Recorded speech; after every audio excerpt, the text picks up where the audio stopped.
Ya, Panglima TNI Marsikal Hadi Cahyanto Minggu petang tadi menyatakan 53 ABK kapal selam KRI Nanggala telah gugur dan bagian kapal selam telah ditemukan dengan kondisi terbelah menjadi 3 bagian. Kami akan bergabung dengan koresponden CNN Indonesia Iwan Hermawan di Banyuwangi, Jawa Timur yang terus memantau seperti apa perkembangan terbaru dari sana. Iwan, selamat malam. Tadi sudah kita lihat dengan berat hati Panglima menyampaikan bahwa seluruh awak kapal KRI Nanggala gugur setelah lokasi ditemukan. Apa fokus pencarian saat ini terhadap KRI Nanggala, Iwan? Ya baik, terima kasih Reinhardt. Dan fokus pencarian terhadap KRI Nanggala sampai saat ini masih dilakukan. Ini terbukti setidaknya di Banyuwangi ini sampai dengan malam tadi itu tidak ada kapal perang yang bersandar di sini atau mengisi bekal ulang begitu. Artinya bisa jadi mereka masih melakukan semacam patroli begitu di sekitar lokasi kejadian. Patroli ini walaupun sebenarnya titik tenggelamnya KRI Nanggala sudah ditemukan, patroli tetap akan dilakukan karena mungkin saja ada serpihan-serpihan ataupun bukti-bukti lain yang terapung begitu yang itu bisa diambil, dan serpihan-serpihan ini memang diperlukan begitu ya untuk diangkut kemudian untuk dianalisa untuk menentukan nanti untuk proses investigasi selanjutnya begitu. Dan selain itu juga kapal-kapal yang masih ada termasuk kapal dari Singapura, dari India, dari luar negeri itu semuanya masih berada di lokasi kejadian karena memang kepentingannya adalah untuk mengambil visual yang lebih jelas mengenai posisi kapal, perkiraan seperti apa kondisi kapalnya yang tenggelam tersebut, karena memang nanti itu juga akan digunakan untuk misalnya untuk proses investigasi lebih lanjut.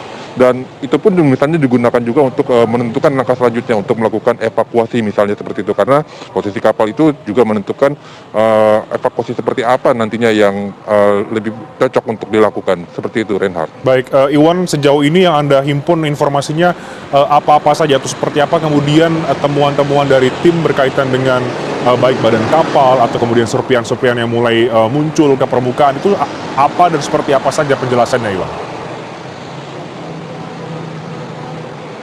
Saya kurang jelas dengan pertanyaan Anda, tapi jika kita bicara mengenai evakuasi, tentunya evakuasi yang dilakukan itu akan sangat berat begitu ya, karena posisi kapal sendiri berada di kedalaman 800 meter lebih. Dan ini terbukti dari ROV yang bisa menjangkau kedalaman 830 meter itu hanya milik Singapura, bukan milik dari Indonesia. KRI Regal memiliki ROV yang bisa mencapai 800 meter, tapi tentu kita kan harus panjangnya harus dilebihkan begitu karena di bawah itu banyak arus juga yang bisa mengganggu operasional dari ROV. Jadi dibutuhkan ROV yang paling tidak setidaknya bisa mencapai kedalaman 1000 meter. Dan untuk evakuasinya sendiri memang disebutkan ada beberapa cara. Yang pertama tentunya ada dengan cara balon begitu, tapi dengan kedalaman mencapai 800 meter memasang balon, kemudian balon itu diisi udara, kemudian harapannya bisa mengangkat si kapal selam itu. Tapi dengan metode ini di kedalaman 800 meter tentu akan sangat sulit karena pertama pemasangannya sendiri sangat sulit, dan yang kedua akan ada arus bawah air yang akan mengganggu jalannya balon itu ketika misalnya sedang terangkat ke permukaan begitu ya. Jadi cara yang kedua adalah dengan cara memasang sling atau memasang tali baja ke badan-badan kapal yang akan diangkat begitu. Dan operasi semacam ini sebenarnya tidak dimiliki oleh